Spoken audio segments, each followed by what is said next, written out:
Just a few more weeks. 4 weeks, I think, less than a month. Oh no. And we're gonna meet up in Massachusetts. Oh Am my I going? God. Am I invited? You are, yeah. You better be there because Okay. if I show up and you're not there, I'm gonna be angry. I'm Okay. gonna I'm gonna car camp. I'm gonna be there. This would be my first public appearance in like 6 years. Oh wow.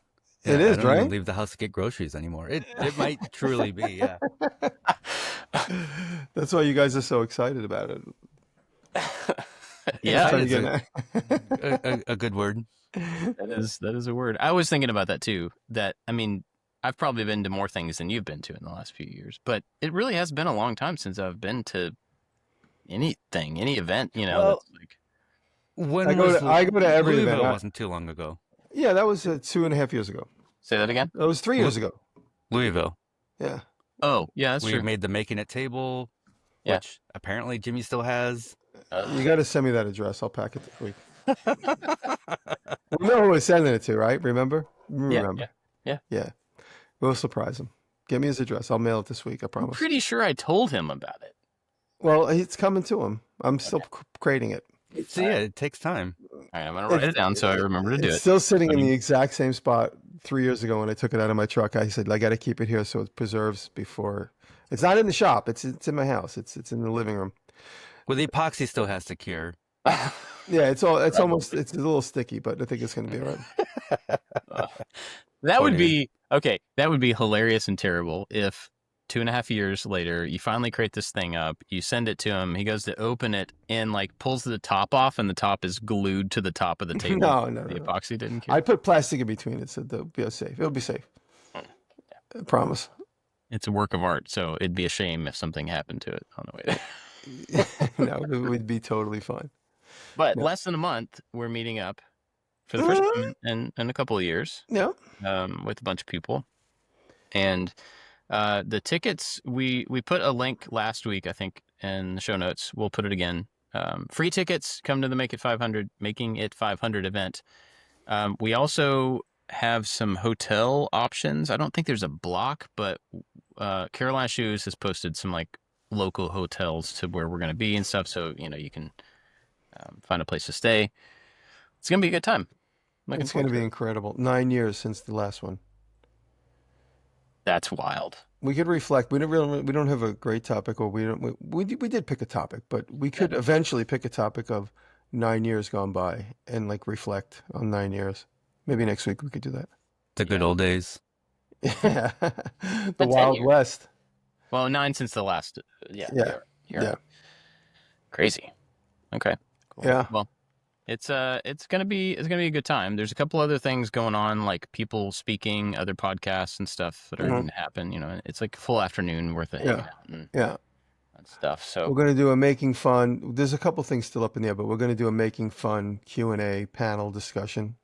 Everyone's going to be there, from Pat Lapp to Justine. Everyone's coming. awesome. Yeah. Great. And David's gonna be there. And I'm going to be there. David's coming. David, Right. gotta come. Now, the thing I got to figure out logistically is that day we record should be like, I figured it out now, I've forgotten. It's like 497, episode 497. It's not episode 500. So, like, what do we do about it? Did we just skip some? No, I said we just hold on to it. Keep it in our pocket for a few weeks. Okay. Yeah, we can do that. That was easy. I was thinking it would be more complicated than that. But yeah, you're probably right. Cool. What have you guys been up to this week? I'm working on the Woody still, which is this crazy long-term project, if you haven't paid attention. I got 4 videos out. And what's funny, when I blocked the videos together in a playlist, which, believe it or not, I hadn't done till now, the whole playlist now is getting a little bit of a bump as a group of videos. Yeah, people, and then a couple of people say you got to make they're all about 30 minutes long. You got to make a full video from start to finish, which I guess I'll do a super cut eventually.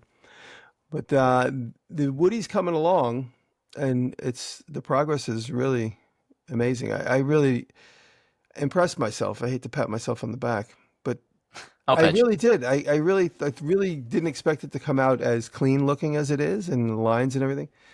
It's obviously always a challenge to be able to make whatever you want to think of, but also make it good looking. And I'm really happy with the progress. There's some things I would change if I was going to start over, to be perfectly honest.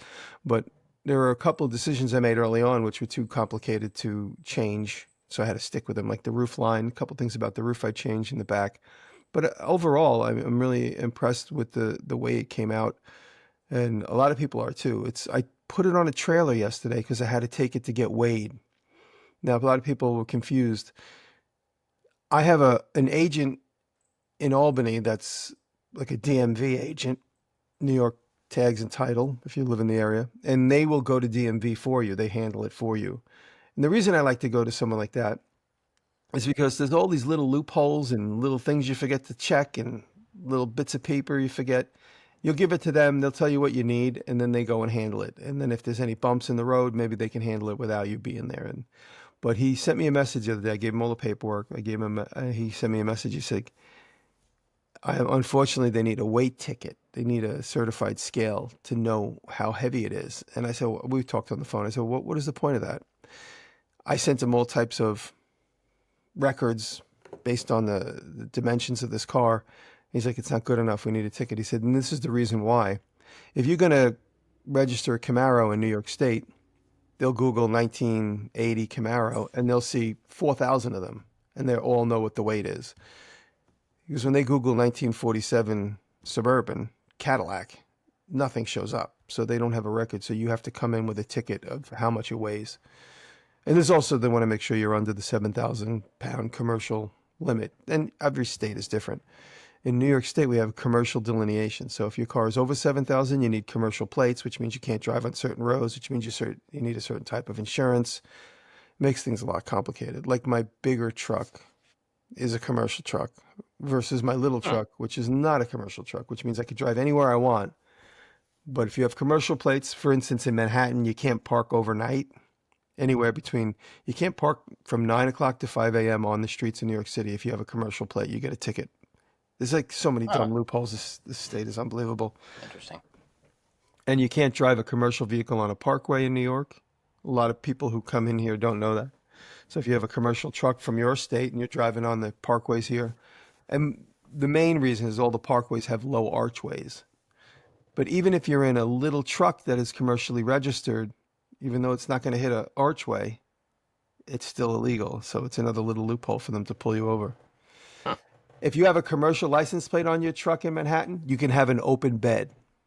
If you don't have a commercial license plate on your truck in Manhattan, you have to have a covered bed. And you get a ticket for that every 24 hours if you don't have a covered bed on your non-commercially registered Toyota Tundra. Ask me how I know. Oh, man. I'm telling you, it's so stupid. So anyway, that was the whole reason I needed a weight ticket. And I just pictured and the truck is not, I can't start it at the moment because we're in the middle of wiring. So there's loose wires everywhere. And so I had to do this as fast as possible. The Rat Rod event is coming up this weekend is the Field of Tools. It's going to be after that. So I'll talk about the Field of Tools in a minute at the Blackthorn. So it's going to be the weekend of the 18th or the 17th. And I just want to be able to drive it around, at least in the field. So I was hoping to get my license plates by then. And then it's only 2 miles away, so I could drive it there if I want. And it's nice to be able to have a car that was abandoned and orphaned and then finally get recognized by the state, be like a proud dad, get a birth certificate for my new baby.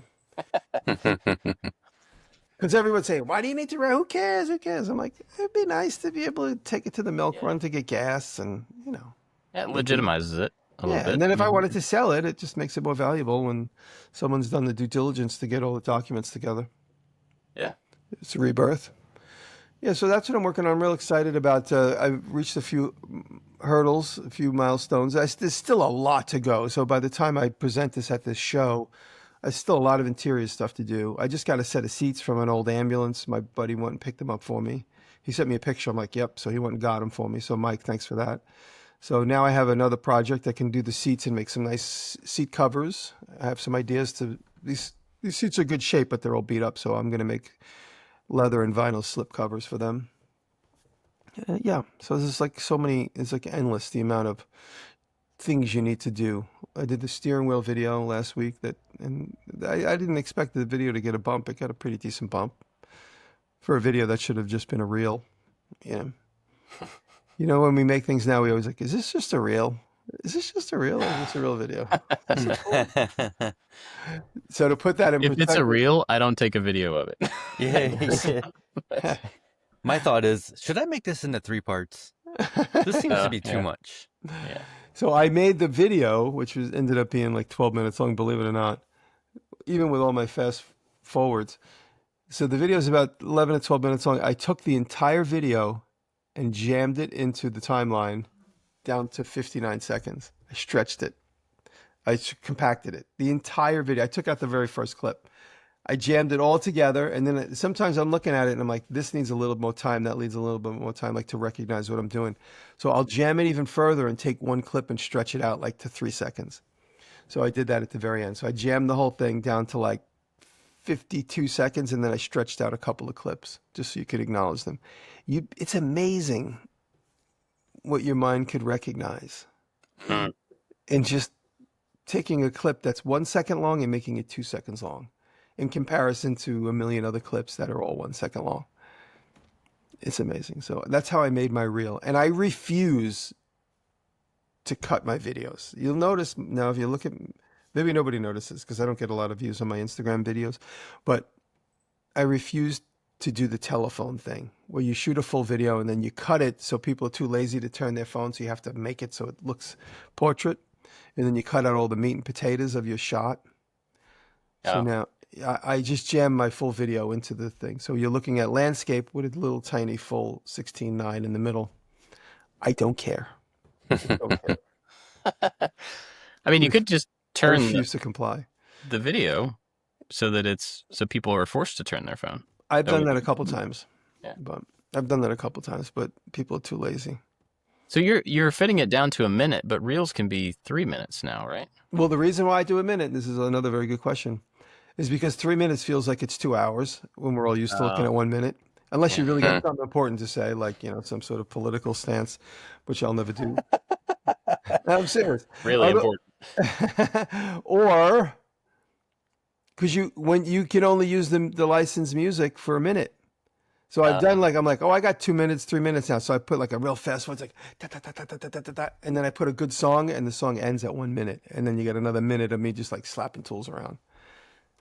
So you can't put 3 minutes of music over 3 minutes of video on Instagram. It's only 1 minute. So that's why now I'm still sticking in the 1 minute, because I like to put some funky songs over the things. And otherwise you end up with a dead video track. Dead music bed. Cool. I don't think I've ever used music from Instagram, like like adding their music to Yeah. it. But cool. And then if you take, I haven't done much of them, but if you take that same reel on Instagram and put it on YouTube, you can't, there's no music. They might have the selection. I mean, they have their own selection, but it's not popular music. It's just like stuff that people donate. You can't pick like a good Beach Boys song to put over the Woody on YouTube. On Instagram you can, which is, I kind of theme the whole Woody with Beach Boys music. It's just fun. Cool. And I don't have to pay for it. You also don't make any money, so it doesn't matter. And there's that. Cool.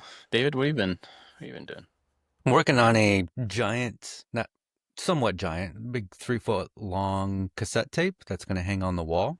But it's not a working cassette tape, but it's just a piece of art. That's cool. So I took a cassette tape and with calipers, I recreated the whole outside piece in Fusion and then scaled that up. So everything will be to scale.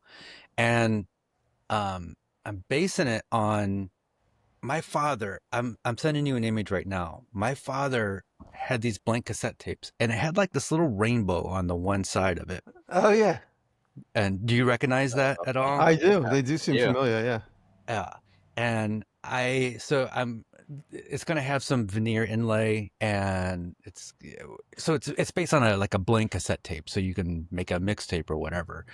And I haven't decided what I'm going to write as my what my mix tape is going to be called yet. Right now, I just have sad songs as a little placeholder, but I'm going to write something on paper, scan it, and then turn that into little veneers, and it will have a 3D effect. So, cassette tapes have different layers, and there'll be a little window on there, and this thing is going to hang on the wall. That is what I'm working on. That's awesome. How big is how wide is this whole thing? 35 inches wide. Oh, wow. So almost 30 feet. It's the first two layers are 2 layers of 3/4 inch plywood. I don't have any progress photos yet, but it will be pretty darn heavy. So I haven't figured out how to hang it to the wall yet, but one problem at a time. This gives me an idea for a project that I'm not going to say, but I might talk to you about it. Okay. So yeah. in my list of projects for many, many years, probably since the first Making It live event 9 years ago, I've had this. I wanted to make a working wooden cassette tape cut with the laser, and I never have. And it's still on my list, and I see it all the time. And I don't, probably once I complete this, I can just check that off the list. Like, I don't really need to make a working cassette tape, but that has been something that I've been wanting to do. And maybe one day I'll record a song and put it on a wooden working cassette tape. Maybe. That would be awesome. Yeah. Cool. And I'll give it away at Making It 1000. 1,000. Yeah. Podcast won't even be a thing by then. We'll move on to the next new form of media. It's going to be reels. If you take podcasts and combine them with reels. Oh my gosh, little 60-second podcast. I'm out. I'm done.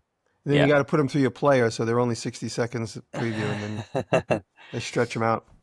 Or somehow, we always go back to old forms of media, like cassette tapes are back. For some reason, CDs are coming back. Podcasts will only be in physical form, so you have to track. No, you have to order the 8-track for the Making It. Oh, the 8-track, yes. 758. Okay, so that's a new thing. So the Patreon support in the future, and 5 years from now, 6 months from now, whatever, is you're prepaying for like a record club. So you're paying to every month have an 8-track sent to you with that podcasts on it.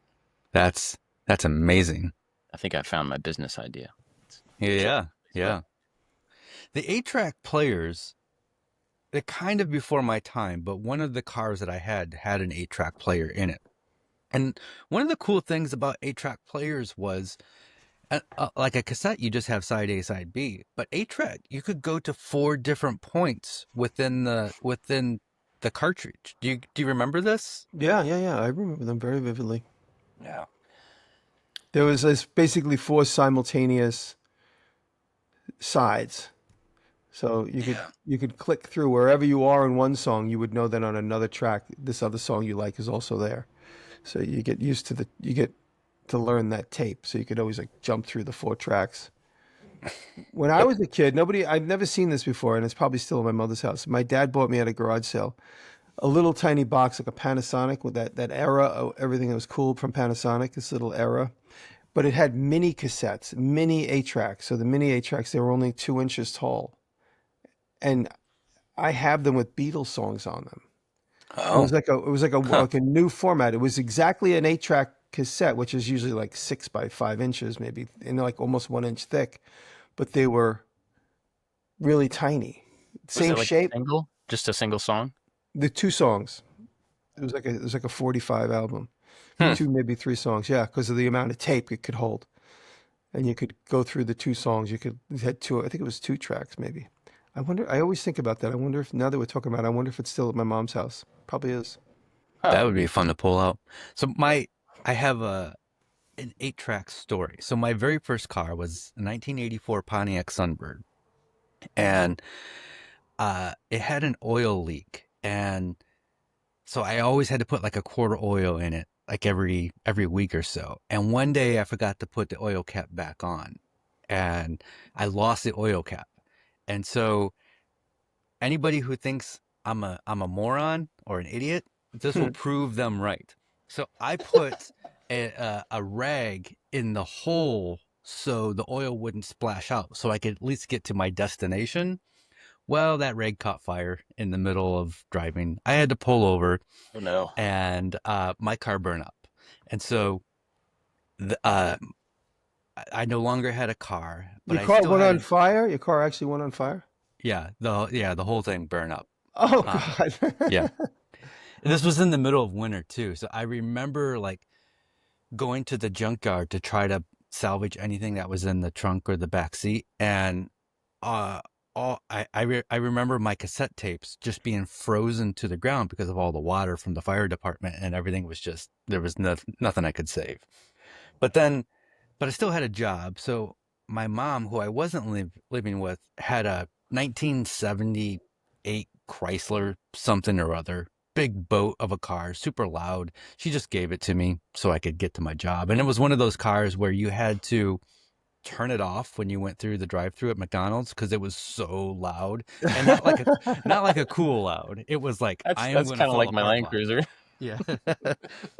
And it had an 8-track player in there. And so I got an 8-track from my stepdad. It was the Eagles' greatest hits. And that's all I listened to in that car for 1 year was the Eagles' greatest hits. And I can sing them all word for word. Hmm.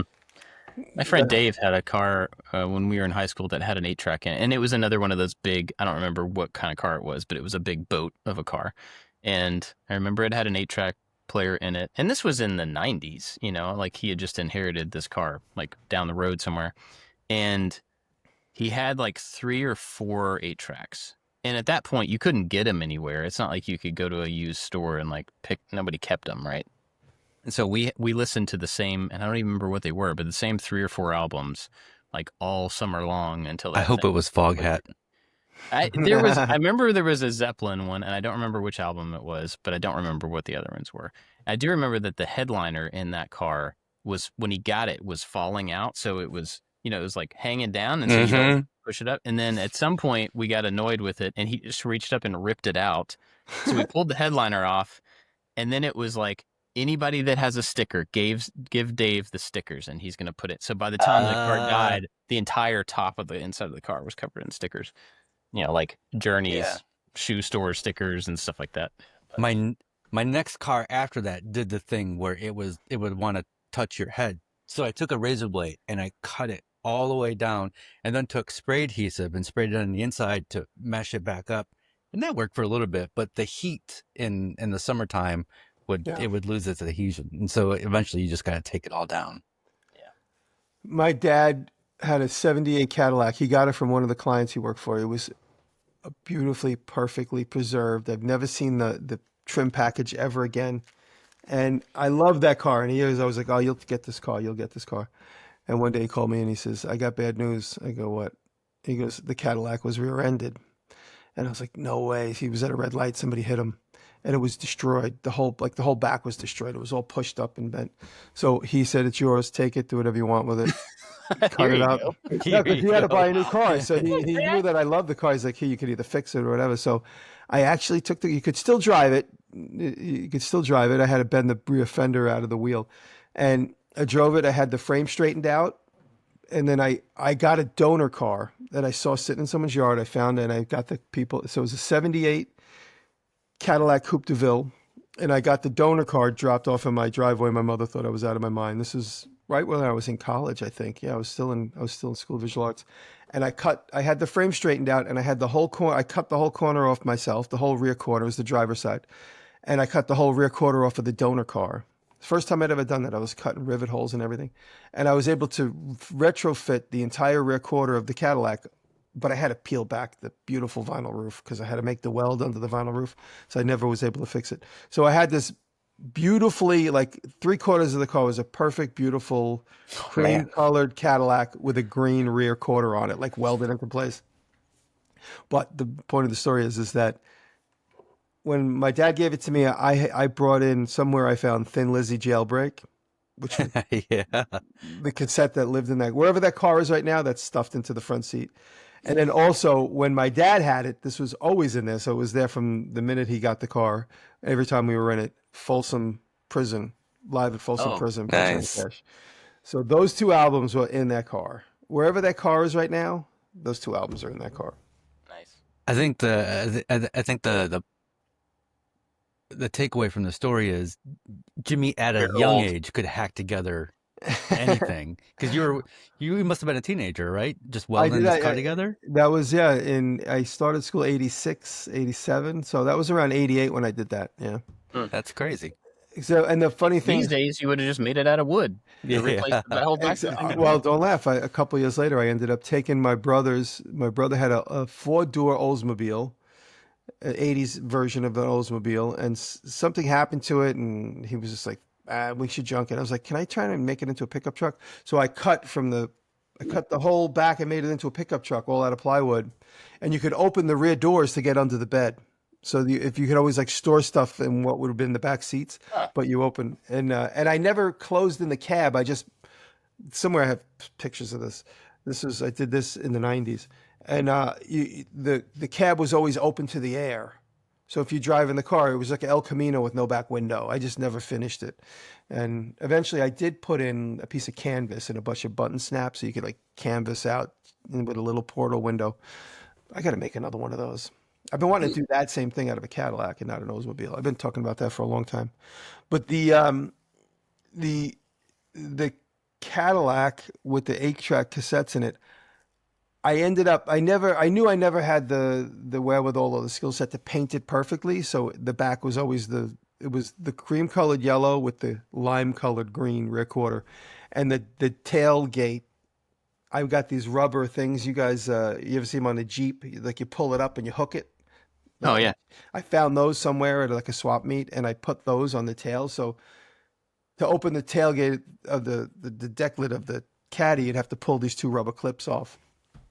Hmm. And this story gets a little long, not too long, but I was in a bar once in the Lower East Side, and when I moved to the Lower East Side, that was my car. And sometimes I'd find the trunk open because everybody's scavenging for stuff. You just lift it and you pop it open and see if there's anything in it. And I was in the bar called Mama's Bar on Avenue B, and this is years later, and I look and there's an old picture of the neighborhood before it changed. So this was like 92, 91, 92. And I see in the picture, I'm like, wait a minute, give me that picture. And the guy takes it off the wall and gives it to me across the bar as my friend was bartending. I go, that's my car. So now it's like 15 years later. That's my car parked right on the corner of the old neighborhood where there was this like big art installation. I'm like, that's my car. That's my old Cadillac that my dad gave me that I fixed. Huh. And so this whole picture, I got it somewhere, and my Cadillac is in there, and I could tell it's mine because it's got the two rubber things on the back deck. And anyway, Niles was his name. He called me like a few days later. He's like, "Hey, I got a surprise for you." I go, "What?" And he gives me the full picture. He worked at the bar. He goes, "I just took the original picture out of the frame, had it photocopied at Kinko's, and then replaced the picture on the wall with the photocopy." And he gave me the full print that some artist made. There's nobody famous, but it was like just some local artist that That's cool.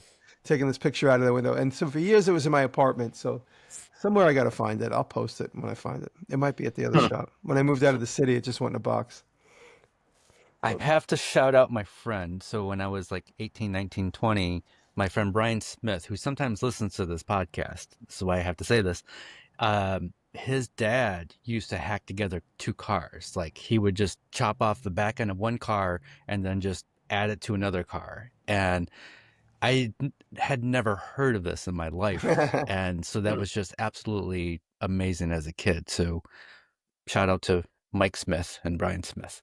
It's funny because that even now, and all the stuff that all of us have made, and knowing Jimmy, so knowing what's possible, even now, that sounds like just a terrible rabbit hole. If Right. you took two cars to cut them in half and tried to stick them together, how many things don't you know about how those have to work together to get everything working, and Yeah. make it like drivable and stuff? It's like doing a That head still seems transplant. just crazy to me. It's like doing a Yeah. head transplant on a human body. Yeah. Yeah, it Yeah. is like doing a head transplant on a But human you body.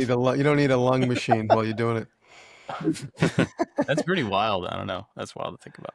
That reminds me of the episode of Chips. You guys are too young. Do you remember Chips? You remember Chips? I love That's chips. The cops. Yeah. yeah. Do you remember the episode of Chips where there was a crazy car show? It was like a crazy car show. So they were getting all these complaints of all the car, like there was a car driving backwards. It was just because the whole car was set up backwards. You drive a car forwards, but you're sitting in the back seat facing the wrong way.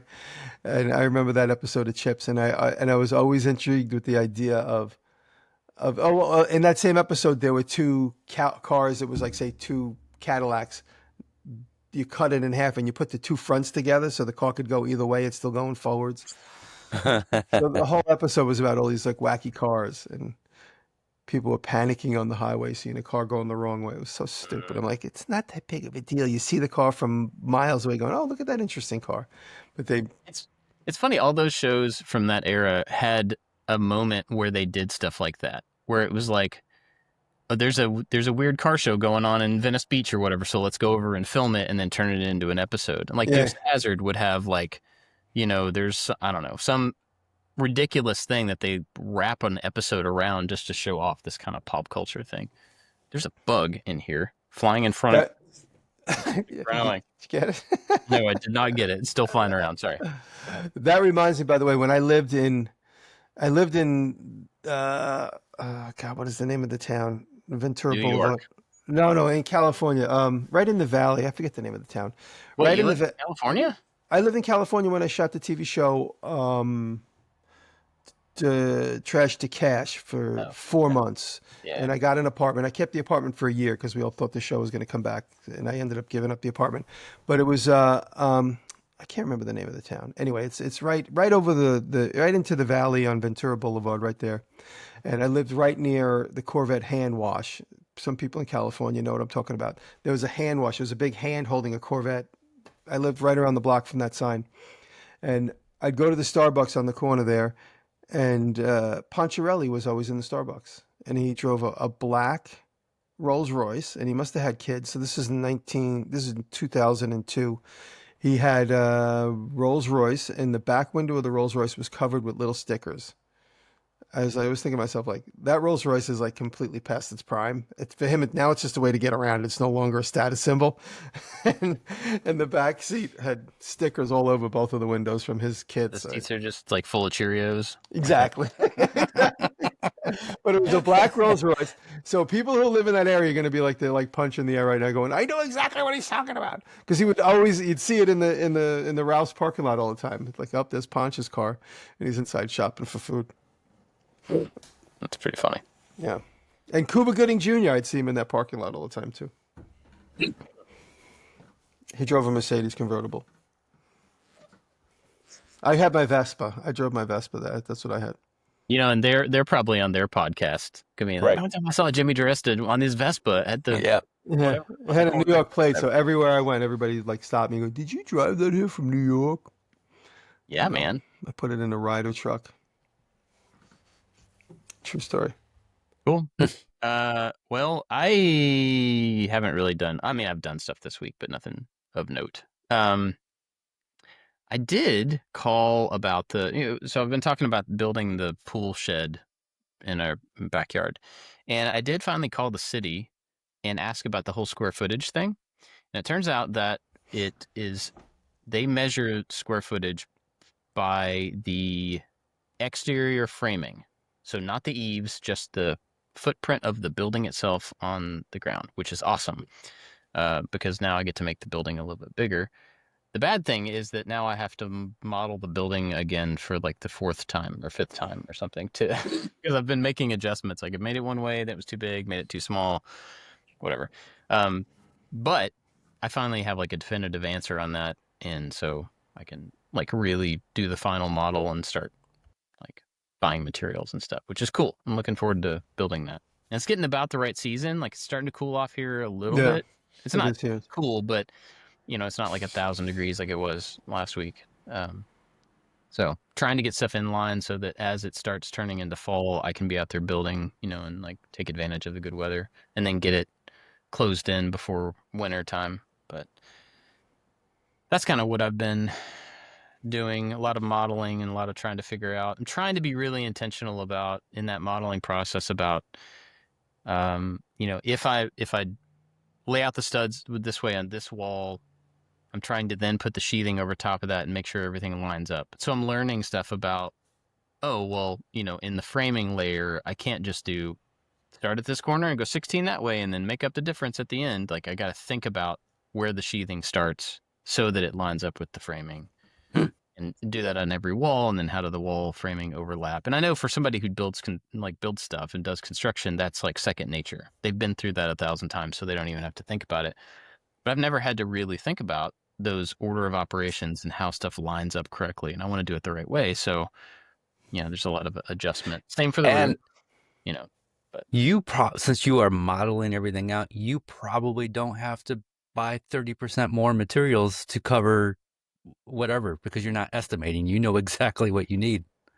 yeah. I mean, I'll still get quite a bit because I'm sure I'm gonna mess up, but you know, all it takes is cutting a stud an inch too short or something before that is useless. But Are you going to heat it? It's going to be Four Seasons. not initially. I think I just want to get it built as a kind of dumb shed, just like an empty shed first, and then I'll look at doing electrical and all that stuff later. And we don't have a lot of power out there. There is power at the pool equipment, but I don't think there's enough bandwidth to get power out there to do like air conditioning and lights and plugs and stuff. So I probably kind of be picky. Although I was thinking about solar, which is something I've never had really any reason to look into, to see if using solar out there on the roof would be enough to maybe power a small AC unit or something. The bad thing is that the way I'm laying out the roof line is not ideal for how the sun is when it comes to solar, but I don't think I'm willing to completely change the way the building looks just for the opportunity of using solar, So I don't know. We'll see. So we did kind of have a topic. It was a very vague topic, David. Yeah. When things go right. Exactly. And that's it. Right? And so I find myself when things are going right, you start to think like, okay, where is it going to go wrong? Or I get real pleased with myself because I hit a milestone, and then I just sit back and look, and I have a hard time getting to the next step because I just want to soak in the things going right for a little bit. And so I don't know where we're going to go with this, but what happens when things go right? Well, I I have a could, question for you about that. I mean, as you've gotten older, how has your response to that changed when things go well? Um, hmm. I think things go right a little bit more often now than when I was younger. And that's probably because I do a lot more planning a lot now more and thinking on the a lot subject. more thinking. Yeah. Especially if I'm drawing something up first, or if I'm making a list of operations that needs to be done and writing down measurements, things go right a lot more. But where things usually, so I don't mess up projects that much. What happens is a bandsaw blade breaks, or a bandsaw completely stops working for 3 weeks, or and you're in a zone, and now all of a sudden the planer dust collector is full, and you have to empty it. But I while hate that. emptying it, you spill the whole thing, and your day is ruined, right? So I'm pretty good about planning, so things usually go well. It's the little things that you don't have control of that kind of ruin everything for me. I It's plan on very things going right more than I plan on things going wrong. That's for sure. well, and I think that was kind of where I was wondering about is, what is your expectation? I think, at least for me, when I was younger, maybe that you're being naive enough to think that things are just generally going to go right all the time, and the things going wrong in life or in a project or whatever are the outlier. And I think as you get older, maybe I've gotten more cynical in certain times of my life where it's like, well, now I expect for the stuff to go wrong more often than it goes right. And I think I've swung back as I've gotten into Oh, another stage of yeah. life where I think that cynicism, I can see where that came from and everything, but I don't think that's a way to live. So I've tried to be more just like, let's assume that things are going to be fine one way or the Yeah. other. And even if something goes wrong, I don't see it in the same way as I used to see it as huge, as big of a deal. It's easier to bounce back from stuff just like going off the rails a little bit, I think. And that's a lot for me at least, to do with attitude. But There's Yeah, 100%. there's a Attitude. phrase that Jimmy said years ago that sticks with me, and that is like, what happens if it all works out? Right, You know, right. when you're starting something new. You know, I think when I was younger, there's just like, I don't know what I'm doing, so I don't really have any expectations. Maybe this works, maybe this doesn't. And now I have a lot of expectations for each individual project, and I tend to underestimate how long something is going to take almost every single time, because I think I'm expecting things to go right. So I'm estimating time for what should actually happen. And I'm not very good at taking into account wiggle room. Yeah, I always try and plan a project that's going to give me enough time to have at least one extra day to present, whether it's a YouTube video or more often than not, it's for a client work. If I'm going to do something that has to please somebody, I make sure that I start it early enough so that when we look at the finished piece, if there's any changes need to be made, we still have a couple of extra days to tweak it or to make it look better. So I always try and pre-plan to make sure things go right. But yesterday, my experience was I got a call from my I talked about this earlier, the guy who's handling my insurance or registration. And he's like, you got to get it weighed. And I was like, oh, right away when he said that, I'm like, that's going to be a debacle. I'm going to lose. It's going to fall off my trailer halfway to the scale. So I got to like I got to take the car, pull it on a trailer, put it on a trailer, which yesterday I was all alone. So I got it on a trailer. Then I have to drive it to a scale, take it off, weigh the car, put it back on the scale, and then go home the whole time, making sure I don't lose the car off the trailer. Which anytime you trailer anything, there's a million possibilities for anything to go wrong, even if it seems simple. So in the morning, I woke up and I thought to myself, this is the type of thing, this is also how I psych myself up. In the morning, I said, I got a long, hard day ahead of me. I'm working alone. All my guys aren't available. And I got to load this car up. I got to drive it. Right at the moment, while I started in the morning, I thought I had to take it to the scale, the truck scale, which was about 25 miles away. Me and Rob researched. We found a scale in Coxsackie, which is like 25 miles from my house. And the day before, I went and researched it just to see what I was up against, to make sure it wasn't one of those scales on the highway where the state troopers make sure the car is good when you go on and off the scale, or versus. So it ended up being at a truck plaza, which is a private business. And you could pull in. And I said to the guys at the counter, I said, I got to weigh an antique car tomorrow. He's like, yeah, come in. You just take all the time you want. It was off in the corner. It wasn't in the path of anybody. I wouldn't have been in the way. And so I woke up in the morning, and this is how I psych myself up. I'm like, no matter what happens, by 6 o'clock tonight, this task will have been done, hmm. regardless. So I say to myself, in the next, whatever happens between now and 6 o'clock, this task is going to be checked off my list. Just know that I just have to live through whatever pain and suffering I have to put myself through. And it's funny, Rachel's away, but we've been texting about it. She's like, good luck. She knows it's kind of a stress point for me. And so I get it on I get the Woody up on the trailer and I pull it out of my garage backwards. So the engine compartment is all behind the rear wheels, the furthest away from the trailer hitch. And I realize how bouncy it is. And I'm like, wow, it really should be turned around. So I drive to the milk run. I strap it all down. I drive to the milk run and I see the guy that owns the milk run is a very experienced farmer, grew up here. And I always defer to him for any farm or technical stuff. So I go, Carl, is this not safe to drive to Coxsackie? And he goes, as long as you stay under 50 miles an hour, he goes, it'll be willow wobbly. He goes, you'll be all right. He goes, just go slow.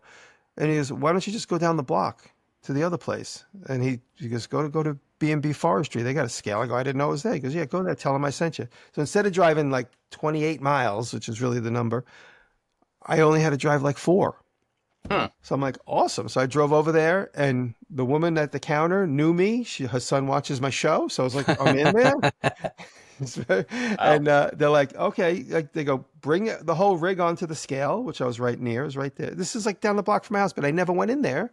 I just see the sign on the street, but I didn't know when you turn in there, there's this giant complex with timbers and trucks and everything in a scale. So I pull in, they weigh my whole thing, 17,020 pounds. And they go, all right, just get rid of the car and come back and weigh it again. And so I went home, safely got the truck off the thing by myself, got it inside the shop, and went back there and weighed it. And the difference was 4,400 pounds. But after all was said and done, by like 1 o'clock, I was like, it's over. Huh. It went smoothly. Yeah.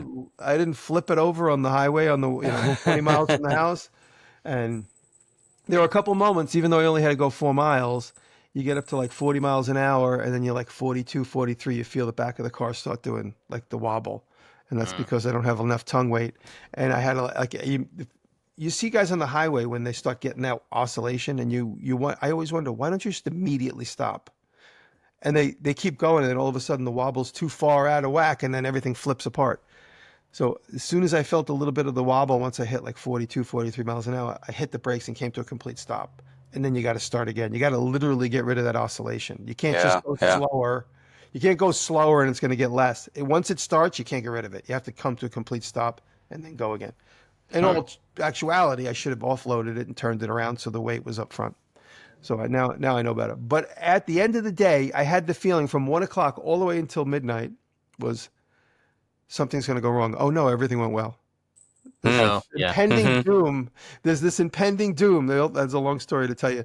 This impending doom that still wants its due, but you're like, nope, you can't get in it. Everything went well. You're not getting Hmm. it. Whether it's like my adventure with the truck trailer, or whether it's a CNC project, there's this impending doom that it's all going to go off the rails. You're going to break the only bit you have. Somebody needs to see the sample in the morning, and you don't have the wherewithal to finish it. But when it goes well and you're looking at the finished piece, that impending doom is still like, but what about me? uh, You're like, yeah, you can go home now. We don't need you anymore. a side note, whoever may need to weigh something is metal scrap yards will have a thing Yeah. where you can drive your.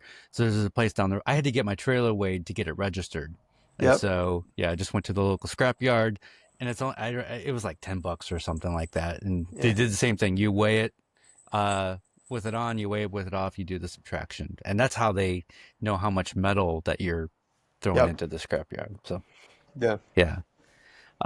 Yeah, I definitely will play up the negative aspect of something coming up, and then you're like, oh, why did I worry so much all the Mm. time, all the time? Yeah.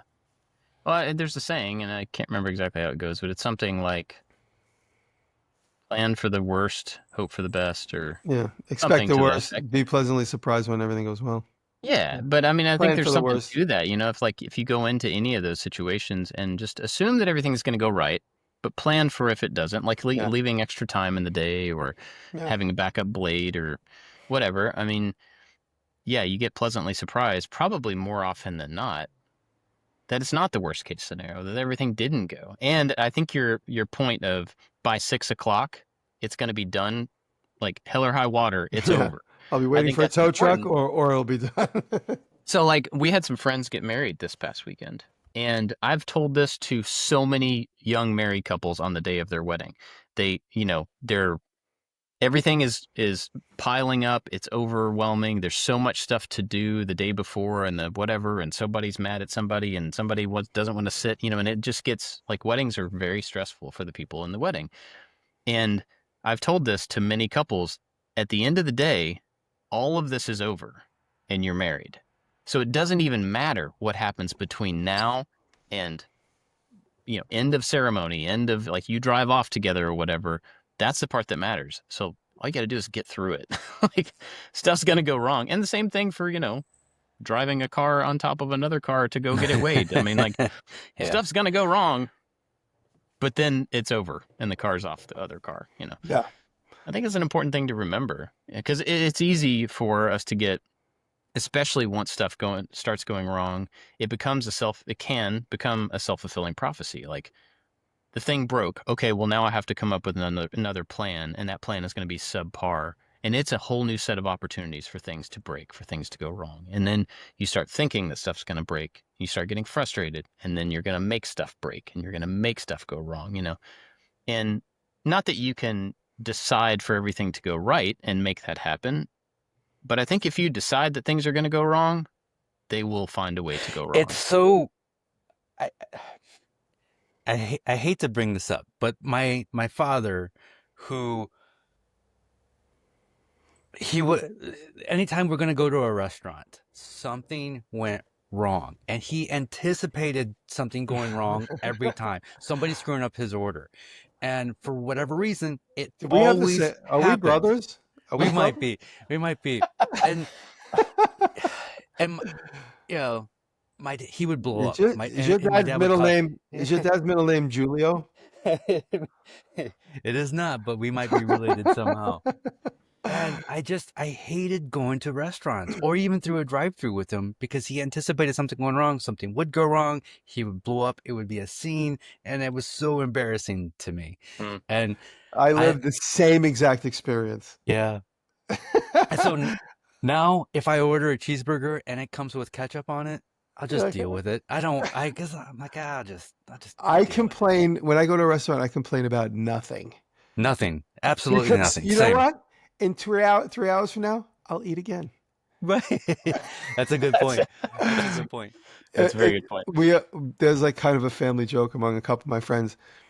We go to a restaurant, me and my dad would say he'd flirt with the waitress. He'd be nice as pie, and he said, "I really like hot fries.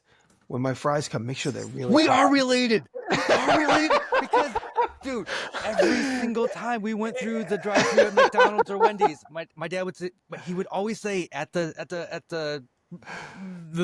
big window. speaker thing, make sure the fries are hot. And the people got to know him so well that they would say, "Sir, your fries will be hot."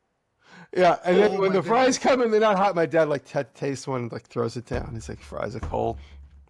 Oh my goodness. Meal is ruined." I'm like, "It's not ruined. It's not ruined. You live in the first world. You can have whatever you want." Oh my goodness. Our dads are hanging out right now. Oh my God, they're complaining about every restaurant they've ever been to. The Oh, best is man. when we were all young enough to mess with. In my neighborhood, we'd go to the pizza place and we'd loosen the salt caps. You know, and you're like, and you go, I got detention for that once.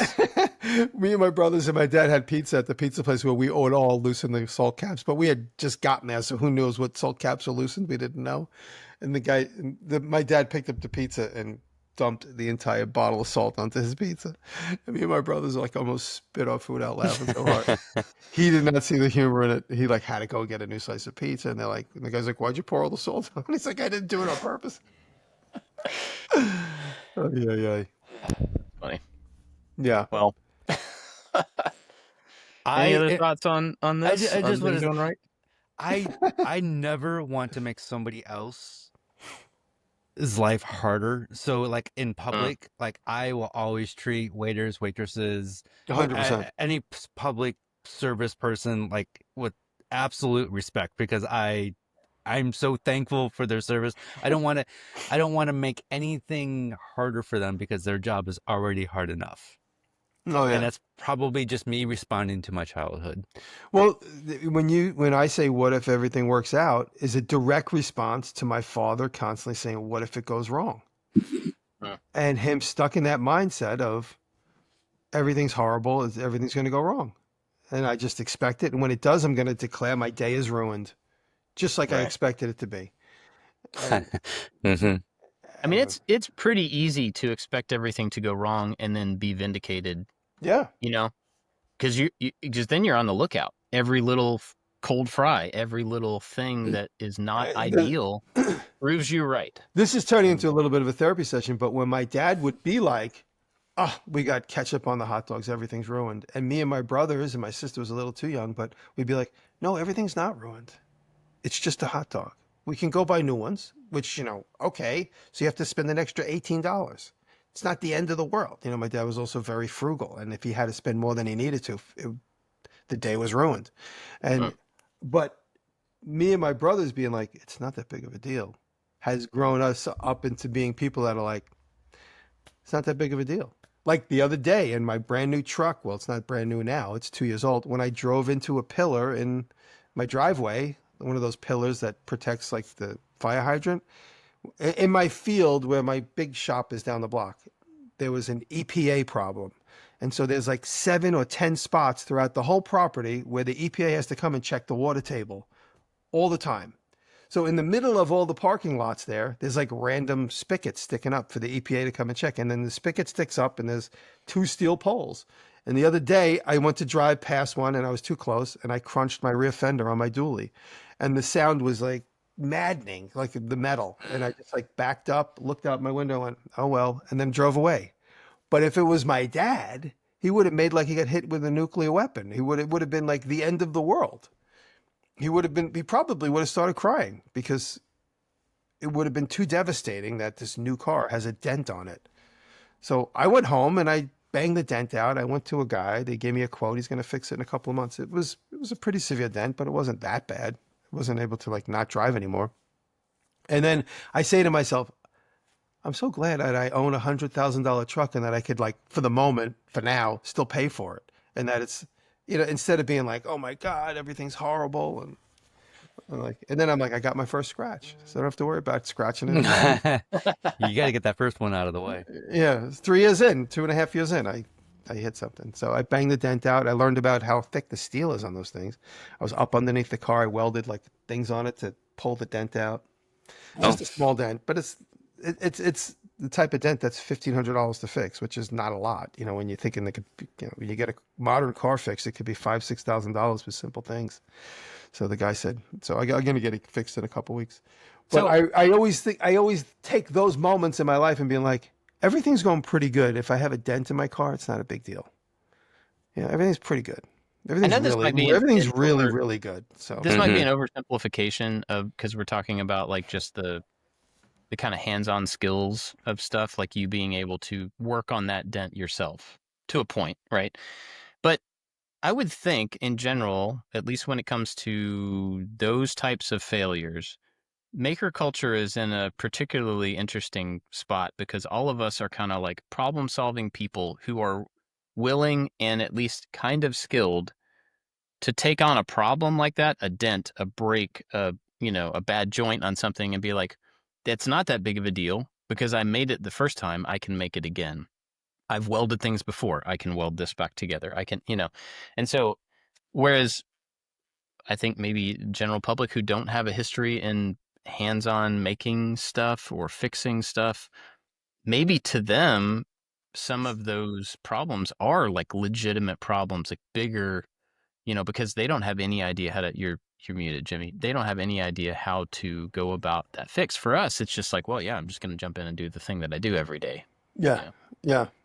But Uh, maybe we can identify with maybe there's other non-maker physical stuff that is a bigger deal, yeah, money stuff or relation stuff that those problems maybe hit us in a different way than yeah, physical stuff does. But yeah, yeah. either way, I think it's really good to have the attitude of it's going to be okay, and Yeah. then deal with things when it's And then this is another thing in negotiating with the people around me as life and finances gets more stressful, you got to like, it's a real thing when you could say to yourself, you know what, I'm able-bodied, I'm healthy.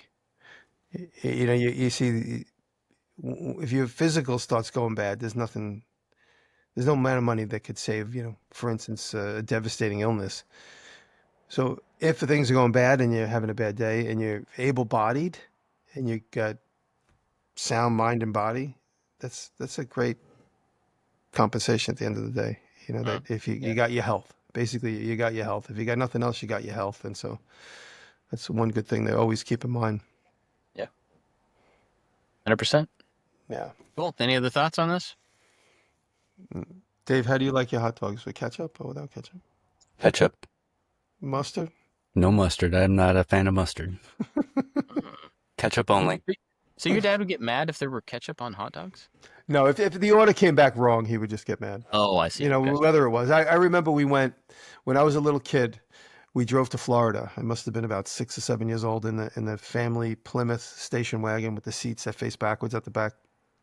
And we were in Maryland or someplace or Virginia, and we went into the McDonald's and we all got hamburgers, and they all came back with mustard on them. And that's when I learned about how regional tastes change. And in New York, you don't get mustard on a hamburger, not from McDonald's. But in Maryland, you got like 7 or 8 hamburgers for everybody in the car. And me and my brother started peeling back the bummer, like, what is this yellow stuff? And we were completely, and my dad was like, he didn't want to lose the $12 he had Maryland spent. sauce. You know, he must have spent at least probably $10 or $12 in 1974 on all these hamburgers. He was not going to throw them away. And he like took one at a time and wiped it off. He's like, it's cheese. It's cheese. It's not. And we're like, that's not cheese. Don't lie to us. It's not cheese. He wiped it all off and he like put them back together. And we were like, kind of like, yeah, like ate them and threw them out the window as we were eating them. He didn't notice. Yeah. I always remember that. But then my mother casually explained that sometimes when you go to different parts of the country, the overall tastes of people are different. And that's why when we got, you know, but meanwhile, my dad's like lying to us. It's cheese, just eat it. He's like, not going to go back and order all new ones with no mustard on them. That's funny. Yeah. Cool. Well, big thanks to our Patreon supporters who make the show possible. We are super grateful for all the support over there. And there's a lot of people at all different levels that support the show. They all get the after show, which is a separate podcast after this one. That's why we call it the after show. And no matter how much you support on Patreon, you get the after show. It's a separate feed, you know. So you can get that by signing up to Patreon, and there's a link to it right up there. And then there's also video for the after show on YouTube that you can get a link to as well. But everybody gets that over there, no matter the amount. But there are a group of people that go above and beyond, well above and beyond, to support the show. We are really grateful for them. That's Nick Ryan, Corey Ward, Albers Woodworks, Works by Solo, Chad from Maincrafting, Rich at Low End Design, Odin Leather Goods, Scott at Dad It Yourself DIY, The New Janky Workshop, Warren Works, Michael Minigan, Matthias Garnell, A Pretty Big Deal Inc., and Pete Rondo. But also people like, oh, where'd my Safari go? People like Joe Kaufman. Joe has been supporting us for like 8 years. What? Joe. Thank you, Joe. Thank you. Thank you. Yeah, and you can go to patreon.com/makingit and sign up at any level. And a lot of those people we're going to be seeing at the 500 event, which is really cool. Looking forward to that. I know we've had a lot of people posting on Patreon, you know, that they're coming and stuff. So it's cool to see a list of people saying they're going to be there or whatever. But cool. You guys got anything to recommend? I've got a pretty good one this week. I got a decent one. I have an Instagram page, which I can't read it because it's in Arabic, but it's amazing. When you think, do you remember like the gates, like the Palace of Versailles, right? You think of the gates at the Palace of Versailles. There's this factory or this group of guys that make these giant palace gates in Iran. It's in Tehran. And I'll send you guys the link. I can't read it. I'll send you a screen grab and the link. But the only words written in English is Villa Darb. And anyway, I'll send you the link. We could put it in the show notes. It's really insane. I'm sending you guys just the image. But it's these incredible... I started following all these non-English speaking channels, but they make incredible things. And so they've gotten recommended to me. And this is one of them. But it's really all about what they're making, which I love. Crazy. And these guys are casting, welding. If you dig deep into their imagery, you see how they make some of this stuff. But most of the images of are the installs. And it's just insane. It makes me want to get these big palace gates for my property. Oh, man. Whoa, those are, yeah. Yeah, I think. I need them, right? Yes, you absolutely. Yeah, yes. When you think of it's like all Corinthian design with the Corinth leaves all bent and turned. Wow, those are beautiful. When we think about like trying to do something that's opulent, this is like opulent times 10. Mm-hmm. So it's just, it pops up. I can never search it because it popped up, so I saved it. But every once in a while, the way me and Derek save stuff is we send it to each other so that we can go into our conversation and see what. Screenshot and send it to each other. No, like something like this, if it's a link that I'll never be able to find again because I won't remember how to type this in. Me and Derek are just sending stuff back and forth all the time that are inspirational, but we both know it's more so we know where it is later when we want to look at it again. Cool. What you got, David? So last night, Drew Witt sent me a link to it's the same one I was going to say. Dang it, Drew. It's pretty good. So it's a channel called Super Valid Designs. and this guy 3D printed every single instrument to make quote unquote a hit song.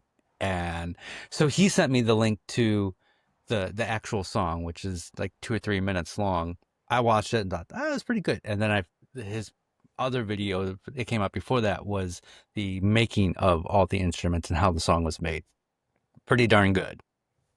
It's a good pick. Well, mine is a video that Drew Witt sent me of a guy that 3D printed.